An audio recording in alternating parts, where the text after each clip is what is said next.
Guys, all right. So I think we're done with Coriolanus. We're pretty much wrapped.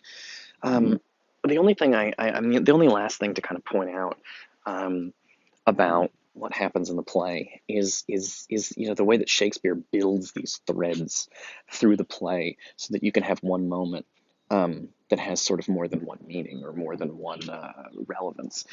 So, for example, when I was talking about the sort of queer relationship, the queer coding relationship between Aufidius and Coriolanus, I pointed out that he's called boy at the end, which is this sort of the idea that women and children, that boys are essentially coded, young men are coded as female in this time, and that they're associated, but boys and women are associated together, so that there's something that Aufidius is sort of feminizing Coriolanus and calling him a boy. I mentioned that earlier moment in the play in which they say that Coriolanus, when he was a young man, when he was 16, he went to go to the wars with an Amazonian chin, again, which means he doesn't have a beard because women, like the Amazon women, are warriors and they don't have beards because they're women. But Coriolanus doesn't have a beard because he's a young man. He's too young to have a beard, but he's old enough to go to war and fight. And I pointed out that like that again is an association with it's an association at the beginning of the play. The idea of being a young man is like being a woman. They have an Amazon because both have Amazonian chins. They both boys and women don't have beards.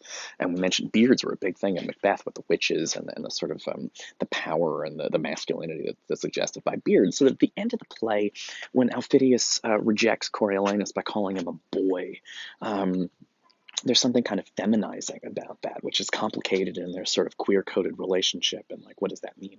And it's the thing that causes him to lose his mind. But as we conclude the play again, this time we were looking at a lot of the women of Volumina in the play, women, the word boy, this whole issue of Phidias calling him a boy over and over and over again that causes him to lose his mind. Boy, oh, he's so upset to be called boy here. He can't, again, boy. He can't, he's so upset that Aufidius called him a boy. But at least one of the things Aufidius is doing is calling him a mama's boy. Like we were gonna destroy Rome together, and you gave that all up because your mom controls you. Your mom has control over you. You do what you guess you do what your mommy says. And so the boy aspect is really reminding Coriolanus of what it's of the fact that he gave it all up because his mom cried. Basically, Aufidius makes fun of him because he gave it all up. For nothing. As Phidias sees it as being nothing, he gave it up for women's tears. I'm gonna see if I can find the line because I think it's right on the previous page.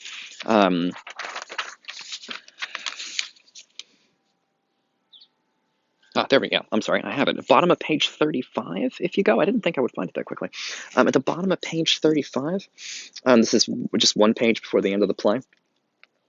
He says, Aufidius, when he's starting the fight with Coriolanus, he calls him a traitor.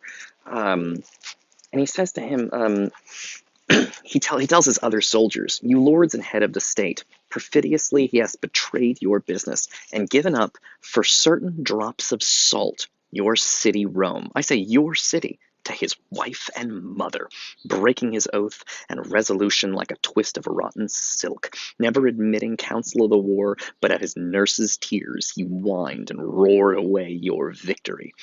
Um, the pages blushed at him, and men of heart looked wondering at each other. And thou, oh my God, I'm really tired. And he says, "Name not the god, thou boy of tears," because he mentions Mars, and he calls him a boy of tears. But this issue, right, he tells the other soldiers, he gave up your city for certain drops of salt. That's tears, right? He gave up. We were going to conquer, the Volskis were going to conquer Rome, and we lost it because his mom cried. The women were crying, and he gave it up. And he says here, he gave it up to his wife and mother, and they say he broke his oath. Right? he wouldn't listen to people's suggestions. But at his nurse's tears, that's the person that breastfed him, his mother. At his nurse's tears, he whined and roared away your victory, again whining and roaring like a child. And he calls him and Coriolanus says, "Hear thou Mars," like he's sort of praying to the god of war. Like, do you hear what this horrible person is saying about me, god of war? And Aufidius says, "Name not the god, thou boy of tears." Um, it's crucial. You may have had this experience in your life where you're a grown ass adult, but somehow when you get around your mom, you still feel like a kid. Your mom always makes you feel like a kid. Um, and it's that's not going to go away, by the way. But your mom makes you feel like a kid. And because you grew up with your mom, you were always a kid with your mom, and so it's hard to break that role. And what Coriolanus, in order to change him, in order to sort of move him to do the right thing, his mother had to be like, "I am your mother. You're gonna tread on my womb." Um, and she kneels to him, fucking up the mother-son relationship because the son should kneel to the mother to receive a blessing, not the other way around. She has to keep emphasizing for him, "I'm your mom. I'm your mom. You're my child. You're my child." That's how she wins. But doing that takes Coriolanus and it reduces him to a child. And it humiliates him in front of the other soldiers because he essentially has to say, "Okay, mom, you're right." That's humiliating. And it weakens his position, and it's one of the things that allows him to be killed. Is because the other soldiers thought he was so strong. But they didn't have, they never, all those Volskis, they never saw him with his mom. And when they saw him with his mom, they lost respect for him.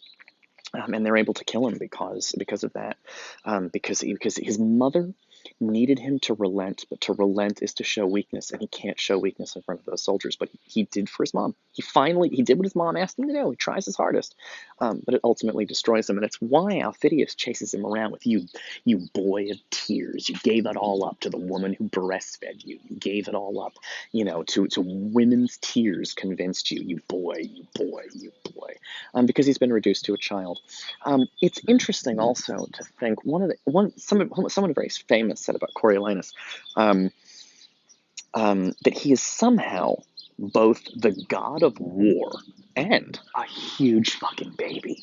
Um, he's somehow both. He's one of Shakespeare's most interesting characters because even in other parts of the play, even before this moment, Coriolanus acts like a massive baby. When they banish him and he goes, "I banished you."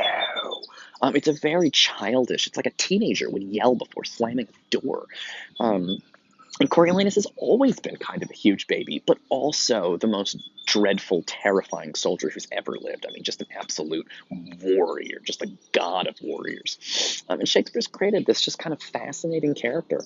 And I hope you've enjoyed kind of looking at him, because this is it. I think we're finished with this. I'm ready to wrap up. I do want to say, before I close this, though, and there's going to be one more brief video after this, I do want to say, before we close this, though, um, Deborah Majauka, and I apologize for probably mispronouncing your name here, said something in the comments of the blog. And again, please fucking comment on the blog, guys. I need some feedback. I need to know that you guys are alive out there. I miss you all. But Deborah Majauka gave me something in the comments of the blog that I think I'm going to carry with me forever in my study of Coriolanus. She said, I had explained, because what the hell is Valeria doing there, right? She seems like a nothing character, right? We had Coriolanus' mom, Volumina, his wife, Virgilia, and then this other lady, Valeria. And I didn't understand her purpose. And I was searching for an explanation. And I said to myself, it's sort of like the witches in Macbeth, the great warrior brought down by the three women and a child in the movie, three women and a child in the play Coriolanus. And that was the only explanation I could think of for Valeria, was that she's sort of the triple women. And it's a famous thing, the Fates and these sort of creatures from mythology that are women, and this sort of symbolism of the three women, the sort of destroyer goddesses and this kind of stuff. And that was what I came up with. But Deborah Majauka in the comments had a different explanation, and I fucking love it. She points out, this is one of your classmates. She points out wonderfully the scene that I was talking about last time, where Aufidius asks, where Menenius asks Volumina out to dinner. And she says, "I'll not sup with you. Anger's my meat, and I starve myself with feeding." It's like cool. It's a cool line. I got all excited about the line. And I missed the fact that what she's essentially doing there is turning him down. He's like, "Don't you want to have dinner with me?" And she's like, "No." In terms of all the queer coding of I was talking about Aufidius and Coriolanus and how they seem like queer and obsessed with each other, and they had this very intense sort of homoerotic relationship. Isn't it interesting that Coriolanus's mom has this very important friend who goes with her to confront her warrior son who's about to destroy all of Rome, and Volumina's like, "Oh, Valeria, you should come with me." Why is Valeria there? And Deborah Majauka suggested that they may be lovers, Volumina and Valeria. This old lady with her friend. It's a great way of thinking about another connection between mother and son, is that they may both be queer, which is a fascinating sort of link between the two characters, so similar in other ways. It's really interesting to think about Valeria as being her mother's as being Coriolanus's mom's sort of queer relationship, a mirror of his own queer relationship with Aufidius. Anyway, I'm going to make one more video, but thank you for joining me on Coriolanus. And next up, Romeo and Juliet.